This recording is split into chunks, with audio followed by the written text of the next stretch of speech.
Bonjour, bienvenue sur Sudokanar. Comme vous pouvez entendre, j'ai une voix d'outre-tombe. J'ai beaucoup toussé ces derniers temps. Et finalement, ce dimanche matin, je me dis que je vais quand même essayer de faire cette émission Pédantix. C'est le jour numéro 29. 3 mots dans le titre à trouver et un grand nombre de paragraphes. On va voir ce que ça donne. Comme d'habitude, je commence par taper les mots de ma liste. Eh bien, déjà 50% des mots trouvés, évidemment, je ne sais pas encore de quoi il s'agit, c'est juste les petits mots, en plus d'être un, je ne sais pas quoi. Donc là, quelque chose des quelque chose. Est-ce que c'est la Reine des Neiges, tiens? Non.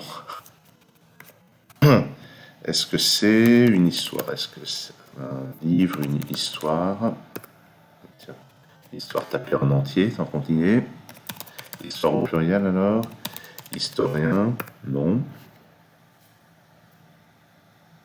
Donc, peut-être qu'il s'agit de biologie. Est-ce qu'il s'agit d'un animal? Non. Est-ce qu'il s'agit d'une ville, d'un pays? Oula, qu'est-ce qui s'est passé? Ah, voilà. Alors, le mot pays apparaît à certains endroits. Des pays, je sais pas quoi. Des pays pauvres. Des pays riches. Non. Nation. Oula. Ah, Société des Nations?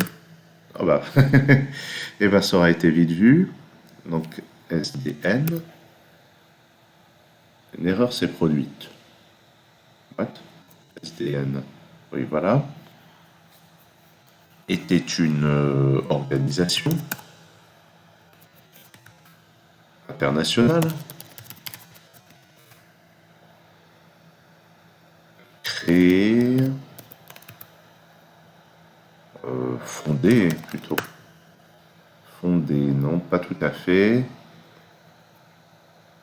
Non, c'est pas fondé. Tiens, je vais mettre fondé au pluriel, fondé au singulier masculin. Non. Fond, par contre, voyons. Donc, il y a bien ONU à un moment. Elle est transformée. Elle est refondue par l'Organisation des Nations Unies. Mais c'est l'ancêtre de l'ONU, il me semble.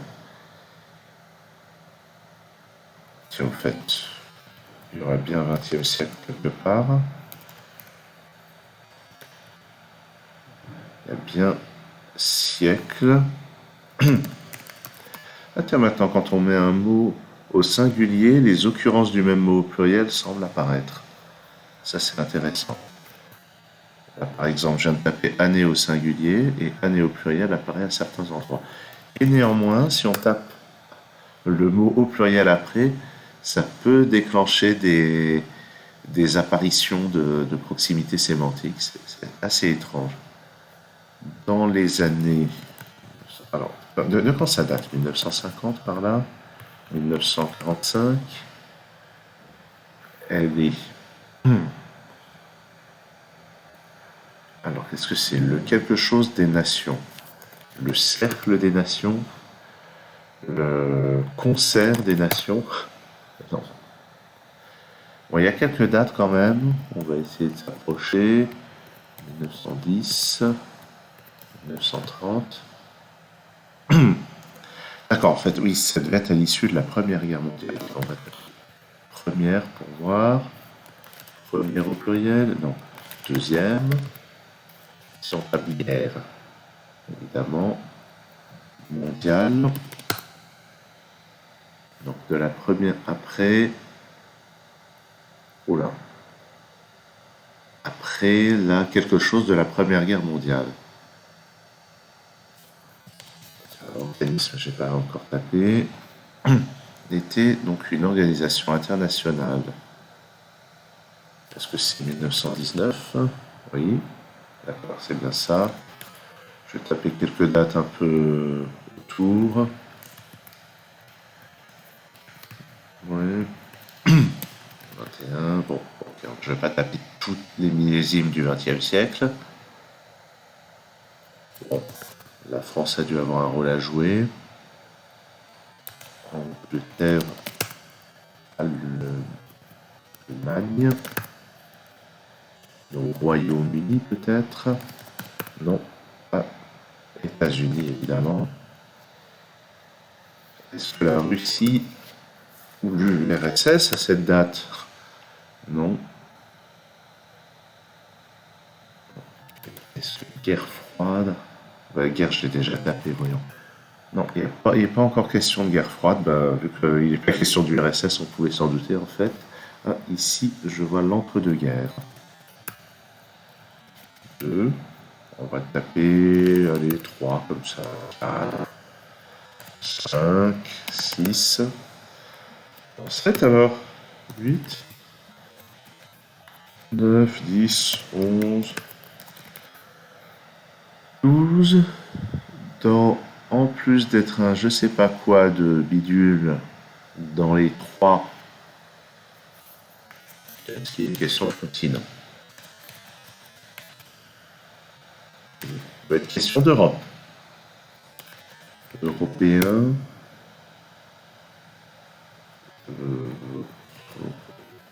Européenne. Bon. Ah. Ici, il apparaît au pluriel. Des pays de l'Est. Ah bah, le verbe être, je l'ai déjà tapé. Des pays de l'Ouest, non. Du Nord, du Sud. Des pays de l'Afrique, de l'Asie. Le Japon est mentionné, oui. Et la Chine, l'Inde.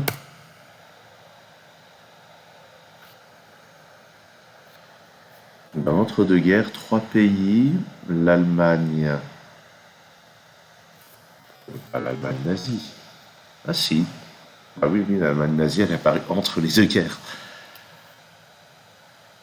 Ainsi. Oh, ainsi n'est pas sur ma liste. Incroyable. Depuis le temps que je fais cette émission, ainsi n'est toujours pas sur ma liste. Ainsi que le Japon en 1935, 1940, non, 1933. Et l'Autriche.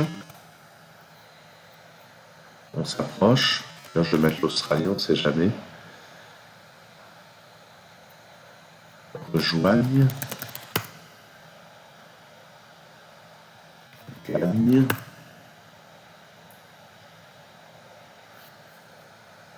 Alors, l'adhésion. Adhère. L'adhésion à la Société des Nations et les États-Unis n'en font pas partie.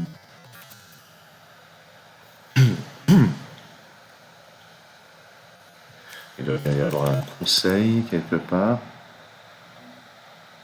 Sécurité.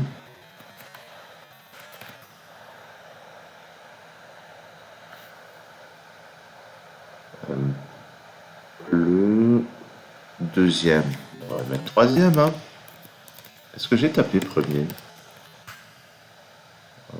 Ah oui, j'avais tapé première. Ah, je tape premier, on voit qu'il y a première et premier. Il y a eu quand même une amélioration par rapport au début. De mettre ensemble les diverses flexions d'un même mot. Le quatrième maintenant. Cinquième. Dernier. Le dernier des fondateurs, membres. Non. Bon, je pense il est temps d'aller regarder l'article. Donc, la Société des Nations, SDN, était une organisation internationale introduite par le traité de Versailles en 1919 et dissoute en 1946. Ce même traité est élaboré au cours de la conférence de paix, ah oui j'ai tapé guerre, j'ai pas tapé paix, de Paris, pendant laquelle est signé le Covenant, je sais pas si c'est la deuxième syllabe qu'on accentue, ou le pacte qui établit la SDN afin de préserver la paix en Europe après la fin de la Première Guerre mondiale. Basée à Genève, dans le palais Wilson, puis le palais des Nations. C'était le palais des Nations. Elle est remplacée en 1945 par l'Organisation des Nations Unies, qui reprend un certain nombre de ses agences. Le principal promoteur de la SDN est le président des États-Unis, Woodrow Wilson. Le dernier des dits 14 points de Wilson de janvier 1918, qui préconise une association des nations, constitue la base politique officielle. Toutefois, le Sénat américain, en s'opposant à la ratification du traité de Versailles, vote contre l'adhésion à la Société des Nations et les États-Unis n'en font pas partie. Quelle ironie. Bon. Donc, un traité de libre-échange. Et puis, les objectifs comportent le désarmement. Eh bien, c'est une réussite. La prévention des guerres. Une réussite. Au travers du principe de sécurité collective, la résolution des conflits par la négociation. Bon, ça, il y a bien des fois où ça a dû marcher quand même. Et l'amélioration globale de la qualité de vie. Ça a marché jusqu'à un certain point. On améliore la qualité de la vie en surface, puis dans le même temps, on crée de la pollution. On met plein de choses dans l'atmosphère, dans l'environnement, tout ça. Bref. Alors après de nombreux succès notables et quelques échecs particuliers, la Société des Nations est totalement incapable de prévenir les agressions des pays de l'Axe dans les années 1930. N'est-ce pas?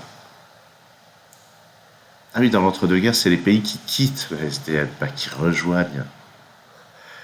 Malgré le règlement pacifique de tensions et conflits mineurs, C'est quoi ça? Ouh, faut qu'on aille... Allez, je vais sur la page parce que je veux pouvoir cliquer. Donc, c'était où? Malgré le règlement dans les îles... il n'y a pas de lien. Bon, bah tant pis, je vais le taper ici. Donc, Åland, région autonome de Finlande. Allez, on va bifurquer. Donc, province autonome, c'est à quel endroit? Parce que là, on voit la Finlande. Est-ce que c'est cette partie-là? Ah bah oui, c'est les îles, d'accord. On comprend plus de 6500 îles. Ça peut être facile à répertorier et à diriger, ça. Province historique de Finlande, la seule entité territoriale de ce pays à jouir d'un statut d'autonomie gouvernementale. Une population de 29 914 habitants, ce qui n'est pas négligeable, mais n'est pas énorme non plus, somme toute. Ok. Autre chose. Ben voilà, on aura eu une belle photo grâce à la Société des Nations. C'est quoi, c'est des loups?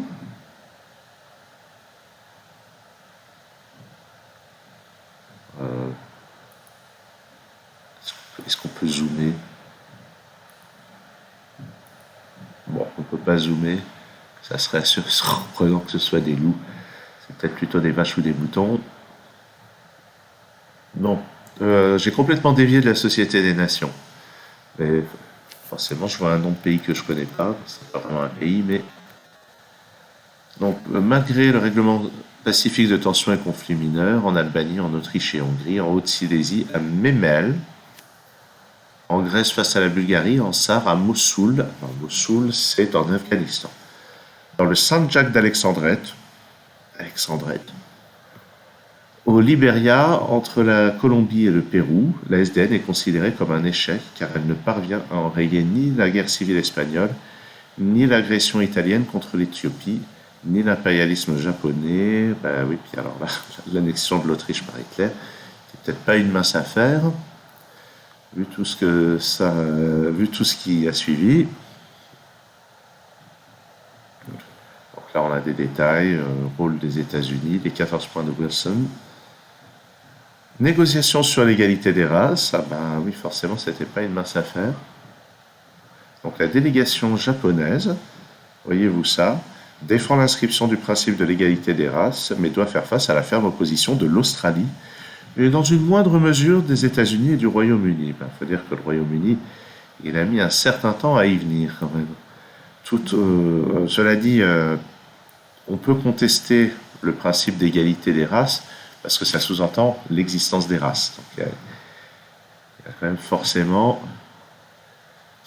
Tout dépend de ce qu'on défend quand on s'oppose à ceci ou cela, mais quelque chose me dit que ce n'était pas ça le motif. Bon, eh ben, tant qu'on y est, hein, je vais proposer un petit appendice pour les gens qui sont restés juste là.